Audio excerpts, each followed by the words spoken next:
ఈరోజు యాదాద్రి భువనగిరి జిల్లా కేంద్రంలో మన తెలంగాణ ఆడబిడ్డ నరహంతక ముఠా చేతిలో మన ప్రాంతం కోసం మన ప్రాంతంలో జరుగుతున్న అన్యాయాలపై, గుట్కా నిషేధంపై, సారా నిషేధంపై, మహిళల హక్కుల కోసం, మన ప్రాంత హక్కుల కోసం పోరాడి తన చివరి శ్వాస వరకు తెలంగాణ రాష్ట్ర సాధన కోసం 1997 మార్చి 9 మన భువనగిరి జిల్లా కేంద్రంలో మన జూనియర్ కళాశాలలో ఏర్పాటు చేసిన భువనగిరి సభలో తెలంగాణ స్ఫూర్తిగా నిలిచిన బెల్లి లలితక్క గారి 26వ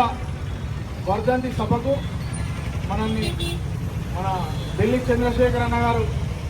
ఆహ్వానించడం జరిగింది. వారి ఆహ్వానం మేరకు ఈరోజు బెల్లి లలితక్క గారిని స్మరించుకుంటూ వారి ఆశయ సాధన కోసం నిరంతరం కృషి చేస్తామని ఈ సభాముఖంగా తెలియజేస్తూ, అలాగే మొన్న మన భువనగిరి శాసనసభ్యులు మన ప్రియతమ నేత కుంభం అనిల్ కుమార్ రెడ్డి అన్నగారి దగ్గరికి మన చంద్రశేఖర్ అన్నగారు రావడం జరిగింది. వారు వచ్చి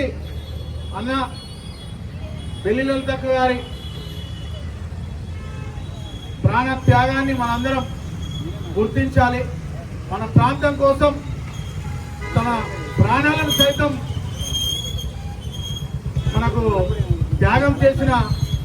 మన ఆడబిడ్డను మనం నిరంతరం స్మరించుకోవాలని, వారి గుర్తుగా మనం ఇక్కడ విగ్రహం ఏర్పాటు చేసుకోవాలని మన నాయకుడు అనిల్ కుమార్ రెడ్డి గారికి వివరించడం జరిగింది. దానికి మన అన్న ఎమ్మెల్యే అనిల్ కుమార్ రెడ్డి అన్నగారు సానుకూలంగా స్పందించి ఖచ్చితంగా మన ప్రాంత ఆడబిడ్డను మనం ఇంటి ఆడపడుచులా గౌరవించుకోవడం మన హక్కని మన తెలంగాణ ఉద్యమకారుడు జిడ్డా బాలకృష్ణారెడ్డి అన్నగారి విగ్రహావిష్కరణ సభలో తెలియజేయడం జరిగింది. కాబట్టి మరోసారి మరి బెల్లి లలితక్క గారికి ఈ సభాముఖంగా నివాళులు అర్పిస్తూ జోహార్ బెల్లి లలితక్క,